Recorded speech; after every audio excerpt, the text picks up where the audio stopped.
Hello friends, எல்லாருக்கும் வணக்கம். இன்றைக்கி நம்ம வீடியோவில் என்ன பார்க்க போகிறோன்னா, பூசணிக்காய் பால் கூட்டு எப்படி பண்ணலாம் அப்படின்னு சொல்லிட்டு பார்க்கலாங்க. அதுக்கு ஒரு பாத்திரத்தில் ஃபஸ்ட்டு பூசணிக்காய் வந்து இந்த சைஸில் வந்து கட் பண்ணிக்கோங்க. தோலெல்லாம் எடுத்துகிட்டு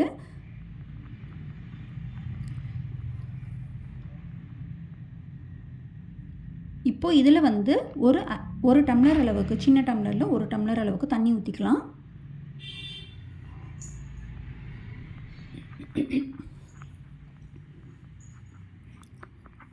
இதுக்கு தேவையான அளவு உப்பு போட்டுக்கோங்க.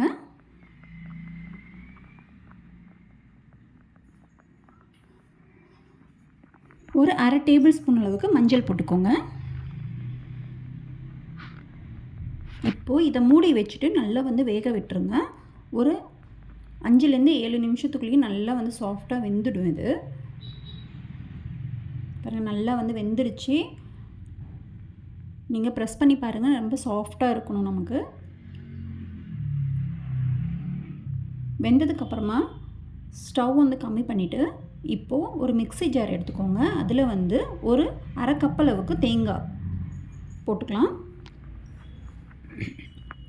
கூடவே சீரகம் ஒரு டேபிள் ஸ்பூன், அதுக்கப்புறம் பச்சை மிளகா 3 போட்டிருக்கேன் நான் காரத்துக்கு. உங்களுக்கு இன்னும் காரம் வேணும்னா இன்னும் கூட நீங்கள் போட்டுக்கலாம். இதை வந்து தண்ணி ஊற்றி நல்லா நைஸாக அரைச்சி இதில் ஊற்றிடலாம்.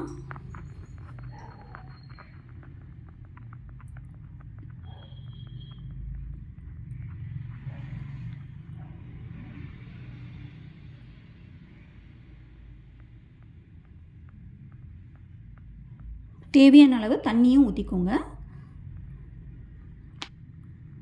இப்போ இதை நல்லா வந்து மிக்ஸ் பண்ணிக்கோங்க.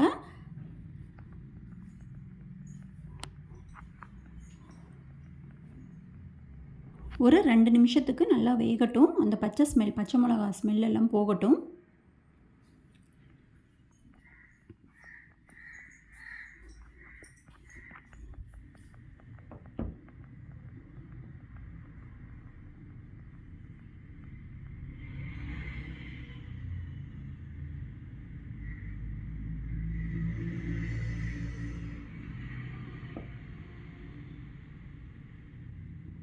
பாருங்கள், நல்லா வந்து ஸ்மெல் போனதுக்கப்புறமா இதில் ஒரு அரை டம்ளர் அளவுக்கு பால், பசும் பால் வந்து ஊற்றிக்கலாம். நீங்கள் தேங்காய் பால் கூட ஊற்றிக்கலாம்.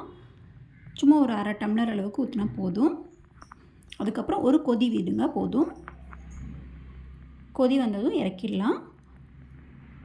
இது கூடவே வந்து ஒரு சின்ன பீஸ் வெல்லம் போட்டுக்கோங்க, அந்த ஸ்வீட்னஸ்க்கோசரம்.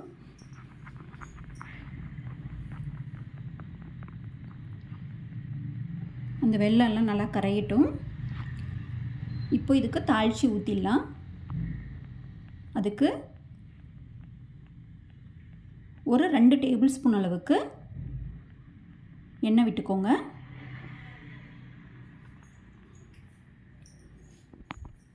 நீங்கள் நல்லெண்ணெய் கூட யூஸ் பண்ணிக்கலாம்.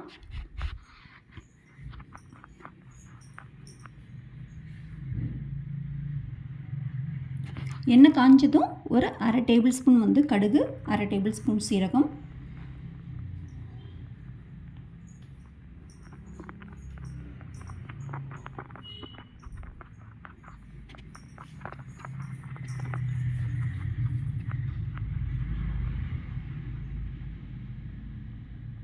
கடுகு பொரிஞ்சதும் கருவேப்பிலை ஒரு கொத்து போட்டுக்கோங்க.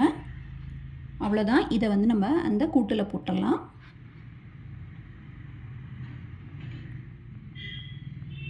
அவ்வளோதாங்க, சுவையான பூசணிக்காய் பால் கூட்டு. ரொம்ப ஈஸியாக வந்து டக்குன்னு செஞ்சிடலாம்.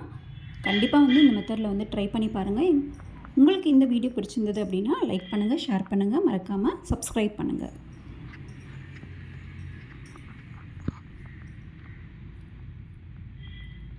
நன்றி, வணக்கம்.